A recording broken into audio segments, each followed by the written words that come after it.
Senior तजज़ियाकार Farid rice साहब ने हमें ज्वाइन किया। फरीद साहब बहुत शुक्रिया आपके वक्त का। फरीद साहब, मोहसिन नकवी के बयान को तो डीजी साहब ने कह दिया कि वो उनका ज़ाती राय है, लेकिन साथ ही साथ गुड गवर्नेंस की उन्होंने बात की, उस पर जोर दिया, एम्फेसाइज किया कि गुड गवर्नेंस बहुत ज़्यादा ज़रूरी है। इसी को रिलेट करके आपने सवाल किया जिसमें यह था कि बड़ी टेरिटरी जो है, चलें ठीक है उसमें मसले मसाइल हैं, लेकिन अगर आप उनको छोटे पे डिवाइड भी कर देते हैं तो वहां पर भी तो चेक एंड बैलेंस रखना है ना। उसको किस तरह से मजीद एक्सप्लेन किया और क्या समझ आई हमारे लिए, थोड़ा सा आप एक्सप्लेन कर दें। जो मेरा क्वेश्चन था मैं उससे पहले क्लैरिफाई करता हूँ कि सूबे बनाने से कोई फायदा नहीं होगा। मेरा अपना पर्सनल ओपिनियन इस पे बारहा रहा है, हमने इस पे कई प्रोग्राम्स किए हैं, बहुत रिसर्च की है कि जैसे हर पाकिस्तानी का एक ओपिनियन है, इस हवाले से हमारा ओपिनियन ये रहा है टीम ऑल्सो कि सूबे मजीद बनने चाहिए पाकिस्तान में, और हम लेट हो गए हैं, ये बहुत पहले बन जाने चाहिए थे। उसकी रीजंस हैं और उन्हीं को फॉलो करते हुए हम जानते हैं कुछ के हवाले से तो बड़ी क्लैरिटी है, रेजोल्यूशन भी पास हुई भी है और उसमें कोई ऐसी कंट्रोवर्सी भी बिल्कुल भी नहीं है, एवरीबॉडी इज ऑन बोर्ड। तो सूबे तो जरूर बनने चाहिए। क्वेश्चन इस हवाले से था कि स्टेक होल्डर डायरेक्टली है सिक्योरिटी फोर्सेस, जैसे हर पाकिस्तानी डायरेक्टली स्टेक होल्डर है, क्योंकि जो जहाँ पे हमने आपको पता है इस ब्रीफिंग में भी पहले बलूचिस्तान के ऊपर डिटेल में बताया गया, और बलूचिस्तान ने जगहों पे पाकिस्तान की आर्म फोर्सेस, पाकिस्तान के सिक्योरिटी ऑफिशियल्स, पाकिस्तान की पुलिस वो इंगेज्ड है इन मामलात में, खैबर पख्तूनख्वा में इंगेज्ड है। हमने देखा कि कराची में एक दफा ऑपरेशन जब किया गया था उस वक्त तो मुख्तलिफ एरियाज में इंगेज रही हैं। एंड एज ए जर्नलिस्ट की मेरा पर्सनल एक्सपीरियंस रहा है कि जब आप जगहों पे जाते हैं और लोगों से आप रिसर्च करते हैं तो एक मसला बार बार आता है, वो गवर्नेंस का है कि गवर्नेंस की वजह से पहले आप एक इलाके को जान की बाजी लगा के जान लेके क्लियर करवाते हैं, लोगों को दोबारा अमन मिलता है, लोग भी कुर्बानी देते हैं अपने इलाके के हवाले से, और सिक्योरिटी ऑफिसर तो देते ही जान की कुर्बानी है।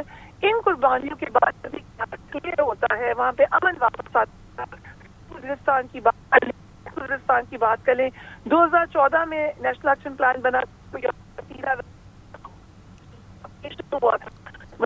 ऑपरेशन की बात करें, इस वक्त भी पाकिस्तान ऑपरेशन हो रहे हैं। इतनी कुर्बानी के बाद जब आप जगह क्लियर करके देते हैं तो सिर्फ गवर्नेंस के मसाइल की वजह से उस इलाके में टेररिज्म दोबारा आ जाता है।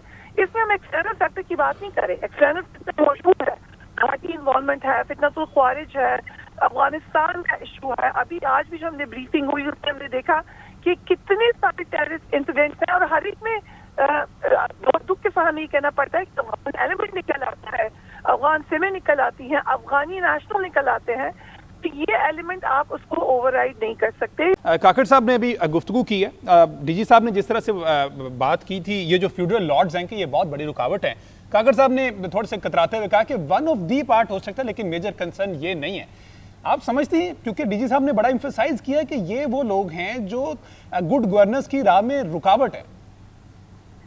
हमारे साथ फॉर्मर प्राइम मिनिस्टर काकर साहब, उनकी बात अहम है, जाहिर है वो सियासतदान है और वो बड़े अच्छे तरीके से समझते भी हैं इस इशू को, और ये वो वाले सियासतदान हैं जो कि रिप्रेजेंट नहीं करते उन अनासर को, मसलन ये कि जो कि आप कह लें कि प्रॉब्लम का हिस्सा है, वो मिडिल क्लास से ताल्लुक रखते हैं, पढ़े लिखे हैं, उन्होंने कोशिश की है बलूचिस्तान की other side of the story बताएं थ्रू आउट, तो इससे वो ही कम फ्रॉम डिफरेंट बैकग्राउंड।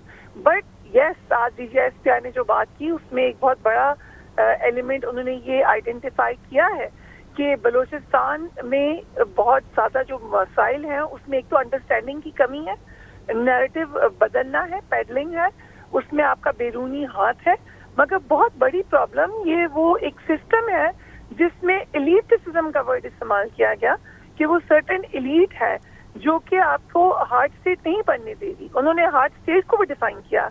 आपको पता है कि हम बड़े अरसे से ये बात अब सुन रहे हैं और हम ये डिफाइन कर रहे हैं कि पाकिस्तान एस्पायर कर रहा है एक हार्ड स्टेट बनने के लिए। आज उन्होंने उसको एक्सप्लेन किया कि इस हार्ड स्टेट का मतलब क्या है, जो कि फील्ड मार्शल से रास्ते में कई दफा को कमांडर मीटिंग्स में, दीगर स्पीचेस में इसका जिक्र कर चुके हैं।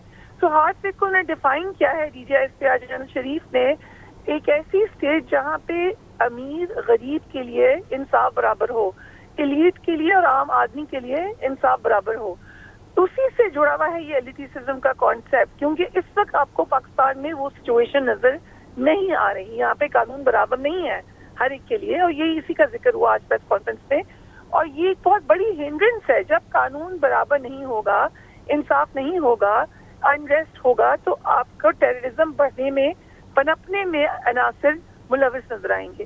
تو یہ اسی سے جڑا ہوا ہے. مگر انہوں نے یہ نہیں کہا کہ صرف یہی پرابلم ہے, انہوں نے ساتھ میں بہت ساری اور پرابلمز بھی آئیڈینٹیفائی کی ہیں. 5 پوائنٹس تھے جو انہوں نے بتائے اس حوالے سے.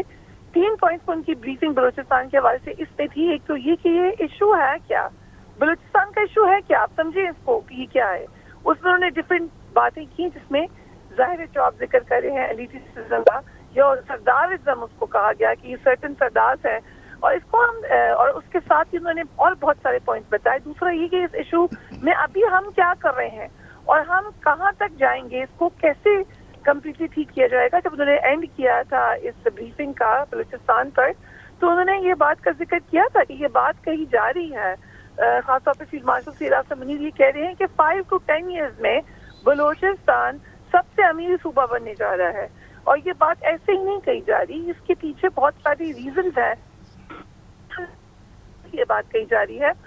اسی بات کے تناظر میں یہ بات کہی گئی تھی کہ ظاہر ہے جب اتنے زیادہ سٹیکس ہائی ہوں, جب اتنا زیادہ آپ کو پوٹینشیل نظر آ رہا ہے, جب آپ کو اتنی زیادہ امید نظر آ رہی ہے, تو وہاں پہ روکنے والی پاورز بھی اتنی ہی زور سے ایکٹیو ہوں گی. Action and reaction are equal in force but opposite in direction. تو جہاں پہ ایکشن ہو رہا ہے کہ اس کو صوبے کو اوپر لے کے جایا جائے, جس میں ایک زبردست پوٹینشیل ہے, وہیں سے آپ کے دشمن ممالک کی طرف سے بھی اور کچھ اندر کے عناصر کی طرف سے پورا زور لگایا جا رہا ہے کہ اس ترقی کو روکا جائے. تو اس کے اوپر بات ہو رہی تھی. اور خاص طور صاحب قطع کلامی کی معذرت, بریگیڈیئر ریٹائرڈ بابر علاؤالدین صاحب نے وقت دیا ہمیں, ان کا سٹیٹمنٹ بھی لے لیتے ہیں. بریگیڈیئر صاحب بہت شکریہ آپ کے وقت کا. بریگیڈیئر صاحب کس طرح سے انالائز کریں گے آج کی پریس بریفنگ کو جو ڈی جی ISPR نے بریفلی سب کچھ بتا دیا؟ جی بڑی کمپریہنسو تھی, اوور 3 آورس. میرا خیال ہے کوئی ایسا موضوع کو ٹاپک نہیں تھا جس پہ انہوں نے اپنے رائے کا اظہار نہ کیا, اور کوشچنز بڑے امپورٹنٹ تھے.